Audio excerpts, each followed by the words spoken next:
Hello दोस्तों, स्वागत आपका है online YouTube channel Awadh coaching class पर।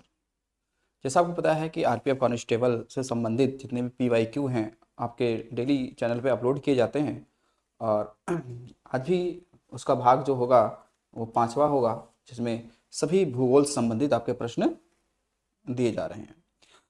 तो चलिए देखते हैं आज की श्रृंखला का हमारा पहला क्वेश्चन क्या है। पहला क्वेश्चन है कि तुर्की की राजधानी कौन सी है? इस्लामाबाद, अंकारा, तेहरान या इस्तांबुल। देखिए, तुर्की की जो राजधानी है वो है अंकारा।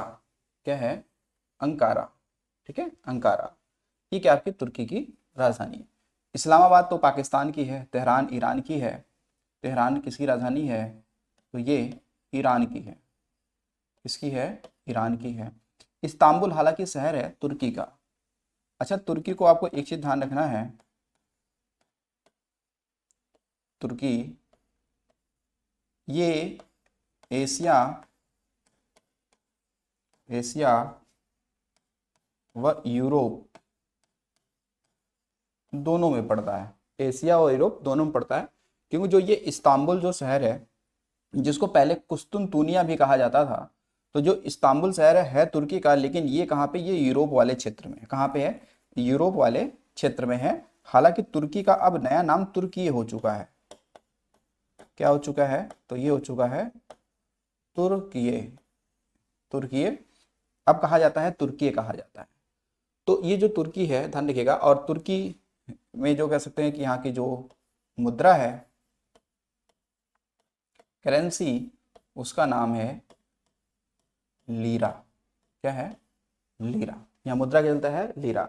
तो आपने देखा रूस भी वो एक देश था जो यूरोप और एशिया दोनों में पड़ता था, और तुर्की भी यूरोप और एशिया दोनों में पड़ता है। हालांकि अगर बात किया जाए तो जो आपका तुर्की है, जो तुर्की है, इसे हम लोग एशिया का मरीज भी कहते हैं, या इस उपनाम से इसे जाना जाता है।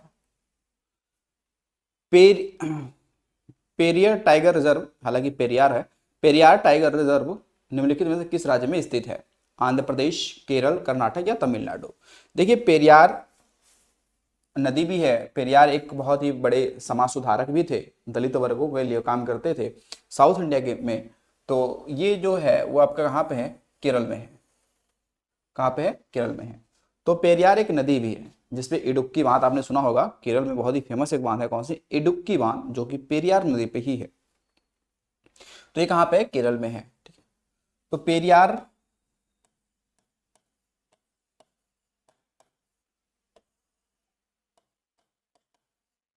एक नदी भी है। कहाँ पर? केरल में। पेरियार एक नदी नदी भी है। ठीक है। और इसी नदी पर क्या है? इडुक्की बांध भी है। कौन सा? तो इडुक्की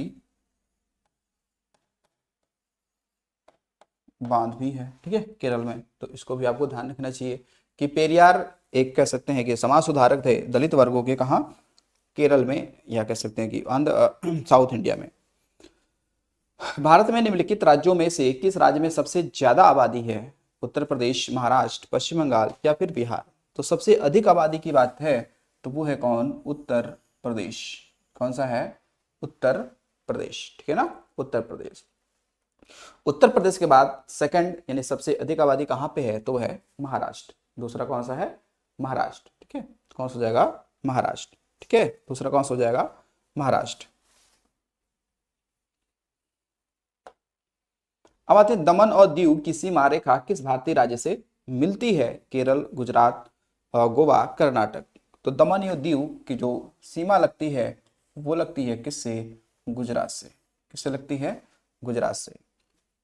क्योंकि अगर आप यहाँ पे देखें इसके मानचित्र पर,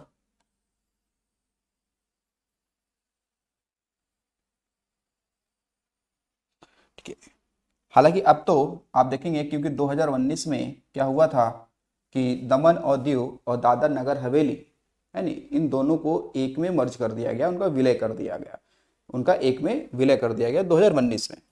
तो अगर इस श्रृंखला में अगर देखते हैं तो देखिए यहाँ पर ये आपका एक क्या है? राज्य है। जिसका नाम है, जिसका नाम क्या है आपका गुजरात। और उसी के पड़ोस में एक यहाँ पर भी राज्य आप देखने के लिए मिल जाएगा, वो है महाराष्ट्र। ठीक है, कौन सा है? महाराष्ट्र। तो ये राज्य कौन सा है? ये है महाराष्ट्र। महाराष्ट्र, ठीक है। और ऊपर कौन सा है? तो ये है गुजरात।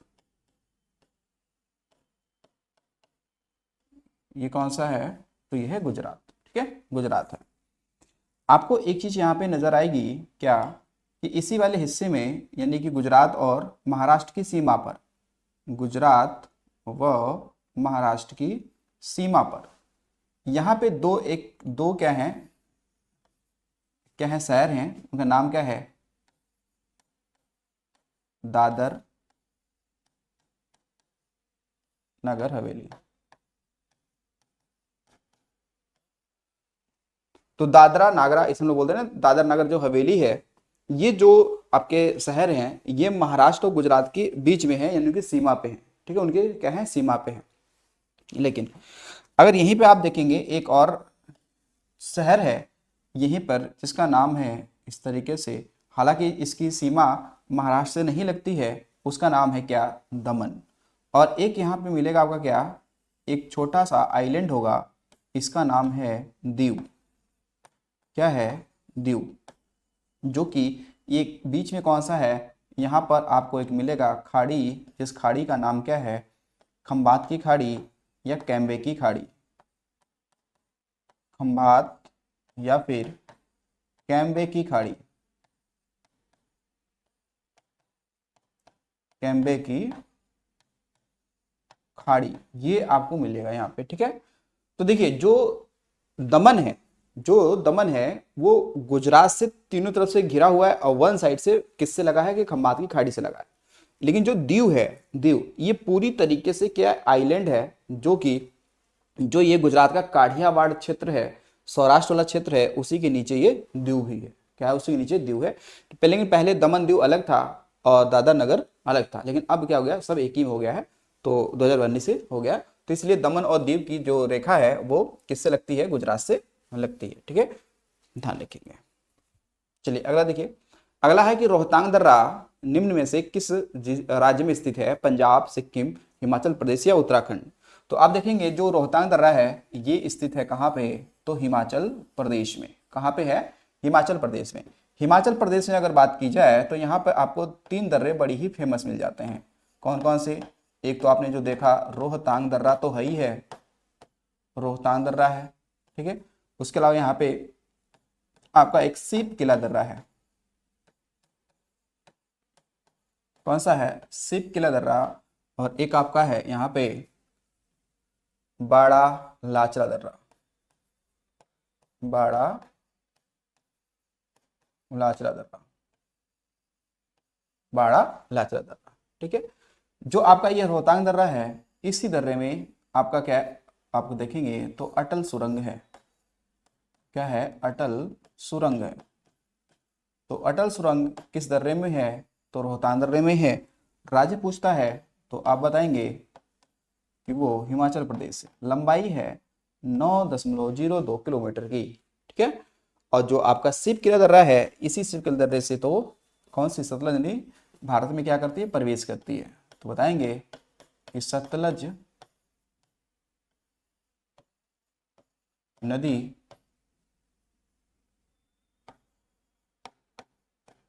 भारत में क्या करती है? प्रवेश करती है इसी दर्रे के सहारे।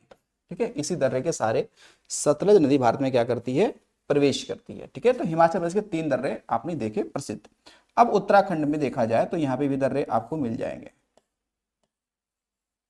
जैसे यहाँ पे आप देखेंगे तो एक दर्रा, जैसे एक है आपका माना दर्रा है, फिर है एक आपका नीति दर्रा यहाँ पे मिल जाएगा, और एक आपको लिपू लेक दर्रा मिल जाएगा।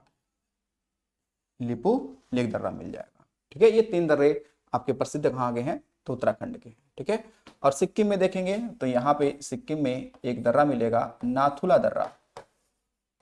कौन सा मिलेगा, नाथुला दर्रा मिलेगा। ठीक है, नाथुला दर्रा। बाकी जयलेपला भी दर्रा यहीं पे है। जीवन के लिए सहायक पृथ्वी की सबसे ऊपरी परत को क्या कहलाती है, मतलब पृथ्वी का जो सबसे ऊपरी भाग होता है उसे क्या कहते हैं, वायुमंडल, स्थलमंडल, जलमंडल, जयमंडल। देखिए जरा यहाँ पर कह रहा है पृथ्वी का सबसे ऊपरी परत तो हम लोग कहते हैं क्या, स्थल मंडल ही कहते हैं। क्या बोलते हैं, स्थल मंडल ही कहते हैं। बाकी जयमंडल की बात करेंगे तो जयमंडल तीनों का क्रॉस पॉइंट है। यानी हम कहेंगे जैसे कि अगर देखिए ये एक हम पॉइंट लेते हैं, एक ये लेते हैं, ठीक है, और दूसरा ये लेते हैं, है नहीं। तो अगर हम ये कहते हैं कि भाई देखो ये वाला जो हिस्सा है वो आपका स्थल मंडल का है, किसका है, स्थल मंडल का है नहीं, ये स्थल मंडल का है। ये जो है वायुमंडल का है, ये क्या है, वायुमंडल का है। और ये जो है जल मंडल है, क्या है, जल मंडल है। तो आपको एक चीज नजर आ रही होगी कि इन तीनों का जो क्रॉस पॉइंट है वो ये है, यही तो है ना। इन तीनों का जो क्रॉस पॉइंट है वो ये है ना। ये तीनों का क्रॉस पॉइंट जो है, यानी तीनों सर्कल कहाँ पे मिल रहे हैं, तो इस वाले पॉइंट मिल रहे हैं। तो इन तीनों का जो क्रॉस पॉइंट होता है इसे ही कहते हैं हम लोग क्या, जैव मंडल। क्या बोलते हैं, जैव मंडल, यानी बायोस्फीयर भी कहते हैं। तो जैव मंडल आपसे पूछा जाए कि भाई किसका किनका मिश्रण है, तो स्थल मंडल, जलमंडल, वायुमंडल, इन तीनों का क्रॉस पॉइंट है जयमंडल। यानी कि जीव को रहने के लिए, जीवों को कह सकते हैं जीवित रहने के लिए इन तीनों की आवश्यकता तो पड़ेगी ही पड़ेगी, स्थल, जल और वायुमंडल की पड़ती है। तो जयमंडल ये कॉन्सेप्ट होता है। ठीक है, तो पृथ्वी का ऊपरी भाग स्थल मंडल ही कहलाता है। कोरबा कोयला खानें किस राज्य में पाई जाती हैं, कर्नाटक, तमिलनाडु, छत्तीसगढ़ या उड़ीसा। तो देखिए कोरबा एक क्या है आपका जिला भी है। ठीक है, कोरबा क्या है आपका जिला है जो कहाँ पे है, छत्तीसगढ़ में है। अब कोयला जो कोयला है इसकी कई सारे प्रमुख क्या है हमारे पास, क्या है, खाने हैं। तो जो कोयला की अगर खाने की बात करें, कोयला की खाने कौन कौन सी हैं, तो आप देखिए इसमें कई सारे आप मिलेंगे। जैसे एक का आपने सुना होगा रानीगंज की खान, कौन है, रानीगंज खान। तो जो रानीगंज खान है ये है वेस्ट बंगाल में, यानी कि पश्चिम बंगाल में, जो कि भारत की पहली कोयला की खान है। तो भारत से मतलब भारत में निकाला गया पहला कोयला कहाँ से निकाला गया था, रानीगंज खान से निकाला गया था, जो कहाँ पे है, पश्चिम बंगाल में है। इसके अलावा आप देखेंगे एक झरिया की खान है, कौन सी है, झरिया की खान। ये भी कोयले की खान है और ये कहाँ पे है, तो ये है झारखंड में है। कहाँ पे है, झारखंड में है। इसके अलावा एक देखेंगे सिंगरौली की खान, सिंगरौली की खान। तो सिंगरौली की खान जो है ये आपको कहाँ मिलेगा, उत्तर प्रदेश में मिलेगा, है नहीं। लेकिन कुछ हिस्सा आपका मध्य प्रदेश में भी लगता है इसका, सिंगरौली खान का। ठीक है, सिंगरौली खान यूपी में। उसके अलावा देखेंगे आप तो यहाँ पर एक आपने लिखा कौन सा, कोरबा। ठीक है, उसके अलावा बोकारो, बोकारो भी कोयला की जो खान है ये भी कहाँ है, झारखंड में है। कहाँ पे है, तो झारखंड में है। तो ये भारत की कुछ प्रसिद्ध क्या है कोयला की हमारी क्या खाने हैं। ठीक है, तो इनको सबको आपको ध्यान रखें। चलिए देखते हैं अगला क्वेश्चन क्या है हमारा। भारत में खारे पानी की सबसे बड़ी झील कौन सी है, वेम्बनाड झील, पुलिकत मतलब पुलिकट होता है, पुलिकट झील है, अष्टमुदी है और चिल्का झील है। हालांकि यहाँ पे आप देखेंगे तो खारे पानी की सभी झीलें मिलेंगी, लेकिन वो कह रहा है सबसे बड़ी झील बताना है हमें। तो सबसे बड़ी जो झील है वो कौन सी है, चिल्का झील है। कौन सी झील है, चिल्का झील है। चिल्का झील बताएंगे ये कहाँ पे है, तो ओडिशा में है। कहाँ पे है, ओडिशा में, ओडिशा में है। और ये बंगाल की खाड़ी, बंगाल की खाड़ी से निर्मित है। ठीक है, कसम बंगाल की खाड़ी जो है ना बंगाल की खाड़ी से जो पानी इसमें खासकर ये है। अब जो चिल्का झील है ये बताएंगे कि ये भारत का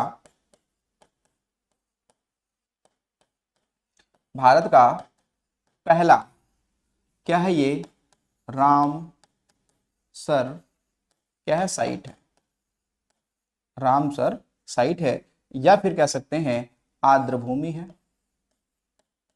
क्या है, आर्द्र भूमि है, आर्द्र भूमि है, जो 1981 के आसपास में इसको शामिल किया गया था रामसर साइट में। ठीक है, जाकि चिल्का जो झील है यहाँ पर जानने गए कि जो आपकी इंडियन नेवी है उसके यहाँ पे ट्रेनिंग कह सकते हैं संस्थान भी है, मतलब ट्रेनिंग दी जाती है चिल्का झील में, है नहीं। तो चिल्का झील में ध्यान रखिएगा कि जो भारतीय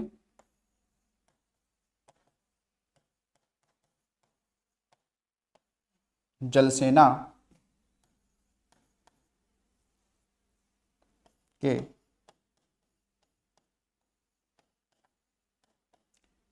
सैनिकों को यहीं पर क्या जाता है, प्रशिक्षण दिया जाता है, यानी ट्रेनिंग सेंटर भी है, प्रशिक्षण दिया जाता है। ठीक है, प्रशिक्षण दिया जाता है। बाकी ये जो आप देखेंगे ये पुलिकट झील आपने पढ़ा होगा कि ये तमिलनाडु में है, लेकिन तमिलनाडु के अलावा देखते हैं तो इसकी हल्की फुल्की सीमा आंध्र प्रदेश से भी लगती है, आंध्र प्रदेश से भी कुछ सीमा इसकी लगती है। ठीक है, अष्टमुदी झील जो है ये केरल में है, कहाँ पे है, केरल में है। और वेम्बनाड झील भी क्या है, केरल में है, कहाँ पे, केरल में है। तो हालांकि भारत की सबसे लंबी जो झील है वो वेम्बनाड झील है। कौन सी है, भारत की जो सबसे लंबी झील है वो कौन सी है, वेम्बनाड झील है। ठीक है, और आपको ध्यान रखना कि भाई केरल में लैगून झीलों को क्याल कहा जाता है। क्या चीज ध्यान रखना आपको कि केरल में लैगून झीलों को स्थानीय भाषा में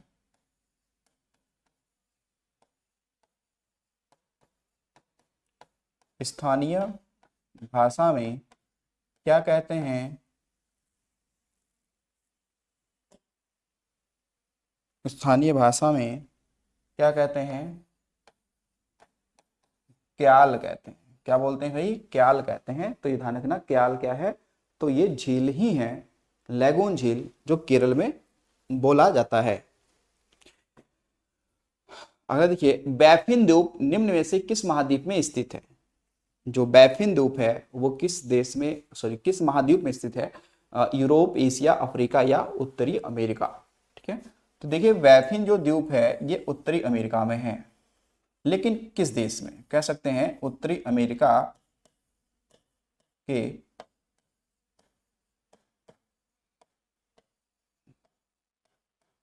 कनाडा देश में। ठीक है, तो कनाडा का ही हिस्सा है कौन सा, बैफिन द्वीप। कौन सा है, बैफिन द्वीप है। अब कुछ आपको एक दो आपको द्वीप याद रखिएगा, जैसे कि मैं बात करूं तो एक भाई कौन सा है, ग्रीनलैंड। कौन सा है, ग्रीनलैंड। ठीक है, तो ग्रीनलैंड क्या है, एक आपका द्वीप है, और ये कहाँ पे है, तो ये है आर्कटिक। कहाँ पे है भैया, आर्कटिक महासागर में है। और इस पे किसका अधिकार है, कह सकते हैं कि डेनमार्क के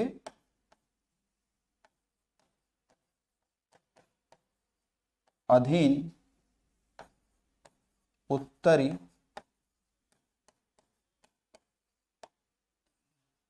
अमेरिका में। इसका मतलब यह है कि जो ग्रीनलैंड है ये दुनिया का सबसे बड़ा द्वीप है। ध्यान रखिएगा, जो ग्रीनलैंड है ये दुनिया का क्या है, सबसे बड़ा द्वीप है नहीं। तो ये क्या है, ये विश्व का क्या है, ये सबसे बड़ा द्वीप है। विश्व का क्या है, सबसे बड़ा द्वीप है, लेकिन ध्यान रखिएगा कि किस महासागर में है, तो आर्कटिक महासागर में है। आर्कटिक महासागर जो कि सबसे छोटा महासागर है, लेकिन ये अटलांटिक महासागर के उत्तर में है। ध्यान रखेंगे, अटलांटिक महासागर के उत्तर में है लेकिन आर्कटिक सागर में है, ठीक है। और इस पे किस देश का अधिकार है, वो डेनमार्क का अधिकार है। और डेनमार्क कहाँ का देश है, यूरोप का है। लेकिन ये जो पार्ट है ये उत्तरी अमेरिका महाद्वीप में आता है। जैसे हमारा एक मकान हो सकता है कि सपोज करो कहाँ उत्तर प्रदेश में हो और एक मकान कहाँ हो मध्य प्रदेश में हो, तो अधिकार तो हमारा ही हुआ ना। हाँ, भौगोलिक क्षेत्र से वो एमपी में, लेकिन प्रशासनिक रूप से तो ये यूपी का हुआ ना फिर। हाँ, तो ऐसे ये है। तो ये ग्रीनलैंड है। फिर आप देखोगे एक बोर्नियो आइलैंड है भाई। कौन सा है, बोर्नियो आइलैंड है। तो एक आपका कौन सा हो गया, ये आइलैंड हो गया। और दूसरा देखते हैं आइलैंड एक, उसका नाम है बोर्नियो आइलैंड। कौन सा है,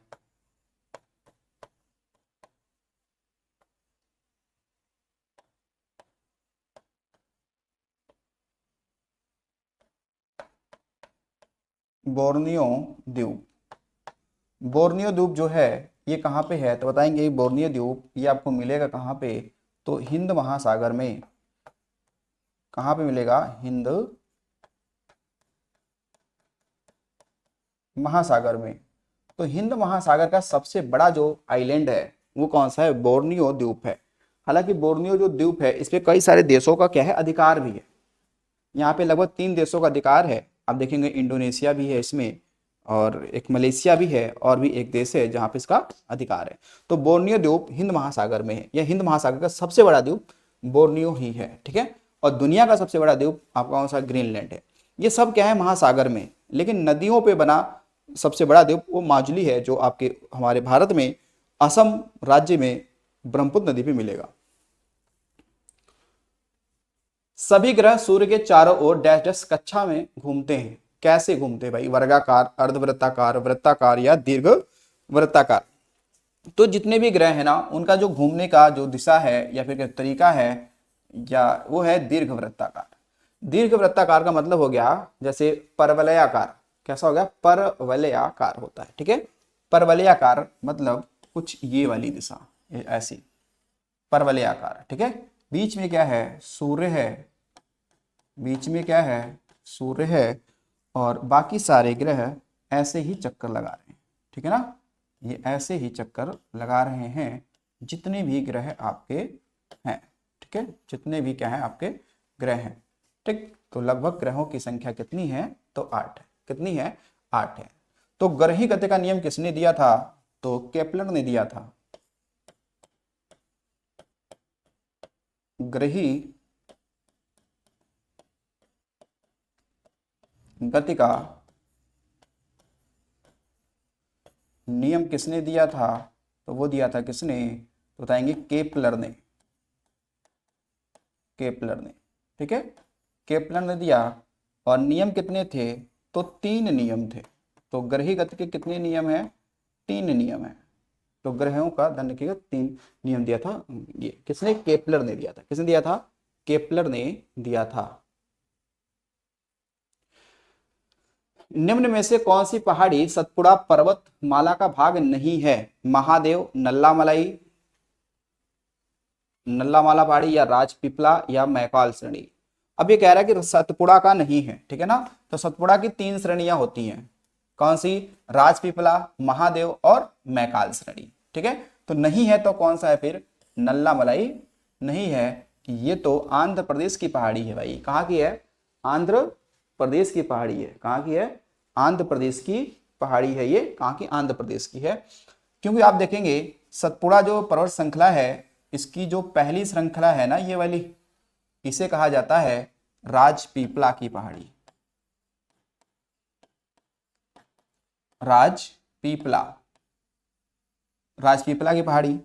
जो इसके आगे एक पर्वत श्रृंखला आपको मिलेगी, इसे मिलते हैं, इसे कहते हैं महादेव पहाड़ी। क्या बोलेंगे, महादेव पहाड़ी। और जो अगली श्रृंखला है इसकी, जो बिहार बिहार तक जाती है, वो कौन सी है, मैकाल श्रेणी। कौन सी है, मैकाल श्रेणी। और इसी श्रेणी पर देखेंगे इसी श्रेणी पर देखेंगे तो आपको अमरकंटक पहाड़ी मिलेगी, या अमरकंटक जो चोटी है ना वो इसी मैकाल वाली श्रेणी पे तो है। कहाँ पे है? ये यहीं पे है। नाम क्या है? नाम है अमरकंटक। अमरकंटक पहाड़ी यहीं पे है नहीं। एक यहाँ पे आपको मिलेगा पहाड़ी जिसका नाम क्या है, इसका नाम आपको याद रखना है, पंचमढ़ी और धूपगढ़। देखिए यहाँ पे क्या आपका है, एक है धूपगढ़, धूपगढ़ चोटी। तो मध्य प्रदेश या फिर सतपुड़ा की सबसे ऊंची चोटी का क्या नाम है, तो बताएंगे धूपगढ़। कौन सी है? धूपगढ़ है, ठीक है, जो महादेव श्रेणी पे है। हालांकि एक और भी चोटी यहाँ पे है जिसका नाम है पंचमढ़ी। क्या है? पंचमढ़ी। निम्न में से कौन सी नदी भारत का सबसे बड़ा डेल्टा बनाती है? गंगा, कृष्णा, कावेरी, सिंधु। तो इसमें तो देखो एक ही दिया है ऑप्शन, गंगा, तो ये सही हो गया। लेकिन आप देखेंगे गंगा और ब्रह्मपुत्र दोनों नदियां मिलकर, गंगा और ब्रह्मपुत्र दोनों नदियां मिलकर दुनिया की सबसे लंबी डेल्टा, सबसे बड़ी डेल्टा बनाती हैं, ठीक है ना। इसका नाम क्या है? सुंदरबन का डेल्टा, है नहीं। तो देखो भैया, गंगा और कौन सी नदी? ब्रह्मपुत्र। कौन सी? ब्रह्मपुत्र। ये दोनों नदियां मिलकर सबसे बड़ी डेल्टा बनाती है दुनिया का। उसका नाम क्या है? सुंदरबन डेल्टा। और ये जो डेल्टा होगा वो भारत और बांग्लादेश दोनों के बीच में होगा। लेकिन भारत में भी कहाँ होगा? पश्चिम बंगाल में होगा सुंदरबन डेल्टा। ये दुनिया का सबसे बड़ा डेल्टा है। और सुंदरबन डेल्टा है, ये किस प्रकार का है नहीं। तो ये पंजाकार है। कैसा है? पंजाकार है। निम्न में से किस देश को सफेद हाथी की भूमि कहा जाता है? तो भाई ये तो सभी को पता है, थाईलैंड को कहते हैं सफेद हाथी की भूमि कहा जाता है, ठीक है, सफेद हाथी की भूमि कहा जाता है। अगला है बुक्सा बाघ अभ्यारण्य कहाँ स्थित है? पश्चिम बंगाल, सिक्किम, बिहार या असम। तो देखिए बुक्सा जो बाघ अभ्यारण्य है ये है कहाँ पे? पश्चिम बंगाल में। कहाँ पे है? पश्चिम बंगाल में है बुक्सा। किस नदी पर हीराकुंड बांध बनाया गया है? महानदी, गोदावरी, कृष्णा या कावेरी। देखो हीराकुंड जो बांध है ये बनाया गया आपका किस पे? तो महानदी पर। किस पे? महानदी पर। जो हीराकुंड बांध है, अगर राज्य पूछता है तो बताना है आपको ओडिशा। तो ये किस राज्य में है? तो ओडिशा में है। और दूसरी विशेषता इसकी ये है कि ये भारत का क्या है? सबसे लंबा, ठीक है, भारत का क्या है? तो सबसे लंबा बांध है, सबसे लंबा बांध है। उरुग्वे की राजधानी क्या है? क्योटो, ब्यूनस आयर्स, कराकस, है नहीं। तो ये देखिए उरुग्वे की जो राजधानी है वो है आपका कौन सा? मोंटेवीडियो। मोंटेवीडियो। क्योंकि उरुग्वे और पराग्वे ये दोनों जो शहर हैं, दोनों जो देश हैं, ये आपके दक्षिण अमेरिका महाद्वीप में पड़ते हैं, उरुग्वे और पराग्वे, ठीक है। तो ये ध्यान रखिएगा। अगला है निम्न में से कौन सा ज्वालामुखी द्वीप बंगाल की खाड़ी में है? लिटिल अंडमान, सागर द्वीप, ग्रेट निकोबार द्वीप या बैरन द्वीप। देखिए बंगाल की खाड़ी की पूछ रहा है तो बंगाल की खाड़ी में है आपका कौन सा? एक बैरन द्वीप। देखिए हमारे भारत में कह सकते हैं कि भारत के कहां पर? तो अंडमान एंड निकोबार द्वीप पर कितने? तो भाई 2 ज्वालामुखी पाए जाते हैं। तो यानी कि भारत में केवल 2 ही ज्वालामुखी हैं और वो दोनों कहाँ हैं? तो वो दोनों अंडमान एंड निकोबार में। एक का नाम है बैरन द्वीप ज्वालामुखी, इसी द्वीप पे है ही है तो इसलिए नाम ही रख दिया ये। और ये क्या है आपका? सक्रिय यानी कि एक्टिव ज्वालामुखी है, यानी कि इसमें उद्गार होता रहता है। और दूसरा कौन सा है? नारकोंडम, ठीक है, नारकोंडम ज्वालामुखी। ये कैसा है? तो सुसुप्त ज्वालामुखी है। कैसा है? सुसुप्त है, यानी कि इसमें उद्गार हुआ नहीं है लेकिन उद्गार हो सकता है। एक शांत ज्वालामुखी होता है, ये 3 प्रकार के होते हैं। सौरमंडल का सबसे कम घना ग्रह कौन सा? सबसे कम घना, वरुण, पृथ्वी, बृहस्पति या शनि? तो ये है कौन सा? सेटर्न, यानी कि शनि, है नी। तो शनि का सबसे कम घनत्व होता है, इतना घनत्व कम होता है कि इसको अगर जल में रखा जाए तो ये तैरने लगेगा। क्या होगा? तैरने लगेगा। क्यों? क्योंकि ये चार ग्रह जो हैं, अरुण, वरुण, बृहस्पति और शनि, ये सब गैसीय ग्रह हैं। कैसे? गैसीय ग्रह हैं। और शनि ग्रह पे ध्यान रखिएगा, इस शनि ग्रह जो है इस पे वलय, वलय मतलब रिंग या छल्ला भी बोलते हैं, रिंग या छल्ले पाए जाते हैं। अभी तो 7 रिंग्स बताए गए हैं, ठीक है, शनि ग्रह के संबंध में। अगला है, निम्न में से किस देश का विश्व में सबसे बड़ा समुद्री तट है? मतलब कौन सा वो देश है जिसकी सबसे लंबी समुद्री सीमा लगती है? जैसे भारत की समुद्री सीमा लगती है कितनी? 7516.6 किलोमीटर। वैसे ही दुनिया की सबसे लंबी तटीय रेखा किस देश की है? तो वो है कनाडा। कौन सा है? वो है कनाडा। तो कनाडा की सबसे लंबी समुद्री सीमा क्या होती है? टच होती है, ठीक है। और अब आते हैं 20 नंबर क्वेश्चन पर कि सौर कैलेंडर से कितने राशि चक्रों का उल्लेख है? तो हमें सभी को पता है कि भाई सौर कैलेंडर में आपके 12 ही क्या होती हैं? राशियां होती हैं। क्या होती हैं? 12 ही राशियां होती हैं। तो हर नाम किसी न किसी राशि पर क्या होता है? आधारित होता है। क्या होता है? आधारित होता है। तो अपने नाम की राशि आप बता सकते हैं कमेंट बॉक्स में, ठीक है। तो आज हमारे कितने हो गए? 20 क्वेश्चन हो गए जो भूगोल विशेष से चर्चा किया है हमने, ठीक है। तो चलिए मिलते हैं अगली वीडियो में। आज के लिए इतना ही। Thanks for watching.